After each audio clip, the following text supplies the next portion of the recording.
जय हिंद मित्रांनो, आपल्या Shivarth D classes या यूट्यूब चॅनलला मी सर्वांचं स्वागत करतो. आपण या व्हिडिओमध्ये आधुनिक भारताच्या इतिहासातील महत्त्वाची वृत्तपत्रे व त्यांचे संपादक या संदर्भात आपण माहिती पाहणार आहोत.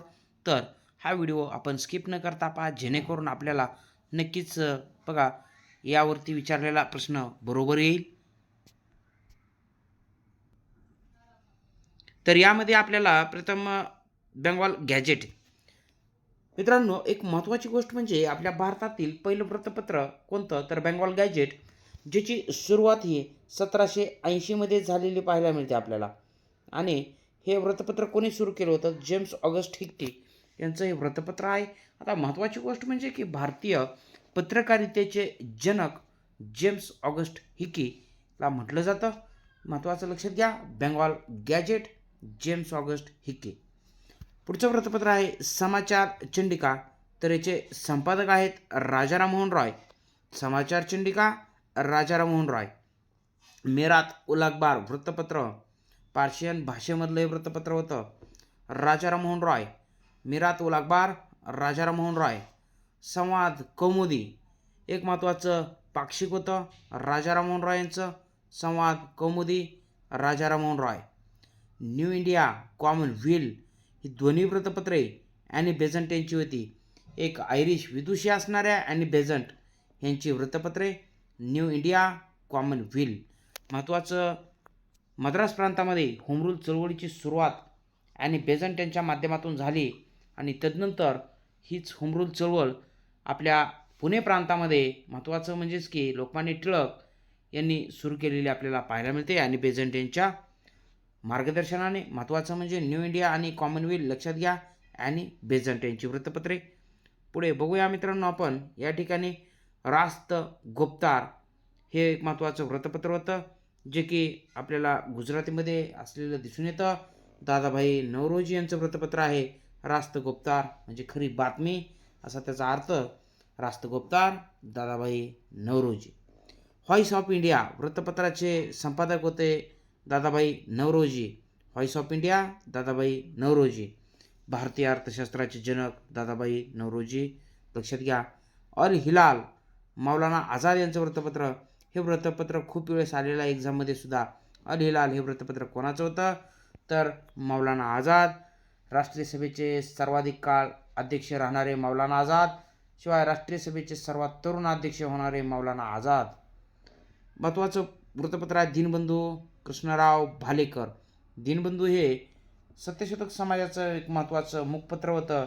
एक लक्षात घ्यायचं आहे, कृष्णराव भालेकर यांच्यानंतर जे संपादक बनले दीनबंधूचे ते कोण होते, तर नारायण मेघाजी लोखंडे. पुढे आपल्याला प्रश्न विचारला जाईल, जनता आणि समता वृत्तपत्राचे संपादक डॉक्टर बाबासाहेब आंबेडकर. जनता आणि समता, डॉक्टर बाबासाहेब आंबेडकर. पुढे महत्त्वाचं आहे प्रबुद्ध भारत, हे सुद्धा डॉक्टर बाबासाहेब आंबेडकर यांचं एक महत्त्वाचं वृत्तपत्र आपल्याला पाहायचं आहे, लक्षात घ्यायचं आहे. परीक्षेत प्रश्न आपल्याला यावरती विचारला गेलेला आहे मित्रांनो, की प्रबुद्ध भारत, डॉक्टर बाबासाहेब आंबेडकर. तर लक्षात घ्यायचं आहे बहिष्कृत भारत हे सुद्धा डॉक्टर बाबासाहेब आंबेडकर यांचं एक महत्त्वाचं वृत्तपत्र. बहिष्कृत भारत, डॉक्टर बाबासाहेब आंबेडकर यांचं वृत्तपत्र. आणि बहिष्कृत हितकारिणी सभा ही सुद्धा डॉक्टर बाबासाहेब आंबेडकर यांनी स्थापन केलेली होती. लक्षात घ्या, 1924मध्ये बहिष्कृत हितकारिणी सभेची स्थापना झालेली होती. सुधारक हे महत्त्वाचं वृत्तपत्र गो आगरकर, एक्झाम ओरिएंटेड आहे हे सुद्धा वृत्तपत्र. सुधारक याचे संपादक गोपाळ गणेश आगरकर. मराठा आणि केसरीचे संपादक लोकमान्य टिळक. आता इथं लक्षात घ्यायचं आहे, मराठा हे वृत्तपत्र इंग्लिश या माध्यमातून प्रसारित होत होतं, तर केसरी वृत्तपत्र मराठी माध्यमातून या ठिकाणी प्रसारित होत होतं. पुढचं आहे वृत्तपत्र दर्पण. आचार्य बाळशास्त्री जांभेकर. आचार्य बाळशास्त्री जांभेकर यांना मराठी वृत्तपत्राचे जनक किंवा मराठी पत्रकारितेचे जनक म्हणून सुद्धा ओळखलं जातं. तर लक्षात घ्या, 6 जानेवारी हा जी काय एक महत्त्वाचा दिवस आहे तो पत्रकार दिन म्हणून साजरा केला जातो. त्याच्यानंतर पुढचं वृत्तपत्र आहे महत्त्वाचं, लक्षात घ्यायचं आहे आपल्याला, परीक्षेत प्रश्न विचारला जाईल, इंडियन स्पेक्टॅटर. हे एक महत्त्वाचं वृत्तपत्र. बेहरामजी मलबारी यांनी बेहरामजी मलबारी यांच्या माध्यमातून बघा एक संमतीवय विधेयकसुद्धा एक महत्त्वाचं सादर करण्याचं काम झालेलं होतं. बेहरामजी मलबारी यांचं वृत्तपत्र इंडियन स्पेक्टॅटर. बेहरामजी मलबारी. मूकनायक वृत्तपत्र डॉक्टर बाबासाहेब आंबेडकर. मित्रांनो, मूकनायक या वृत्तपत्राला जे की महत्त्वाचं एक आर्थिक सहाय्य राजर्षी शाहू महाराज यांच्या माध्यमातून करण्यात आलेलं होतं. तर लक्षात घ्या, मूकनायक हे डॉक्टर बाबासाहेब आंबेडकर यांचं एक महत्त्वाचं हे वृत्तपत्र. यंग इंडिया वृत्तपत्र महात्मा गांधी. Young India Mahatma Gandhi. पुढे नवजीवन महात्मा गांधी यांचं वृत्तपत्र. नवजीवन महात्मा गांधी. इंडियन ओपिनियन महात्मा गांधी यांचं वृत्तपत्र. Indian opinion Mahatma Gandhi. आता इथे एक लक्षात घ्या, यंग इंडिया म्हटलं तर महात्मा गांधी यांचं वृत्तपत्र आहे आणि न्यू इंडिया म्हटलं तर ॲनी बेझंट यांचं वृत्तपत्र आहे. दोन्हीमध्ये गोंधळ होऊ द्यायचा नाही मित्रांनो. पुढे हरिजन महात्मा गांधी यांचं वृत्तपत्र. लक्षात घ्या, हरिजन हे कोणाचं वृत्तपत्र तर महात्मा गांधी यांचं. पुढे द वेंगार्ड मानवेंद्रनाथ रॉय.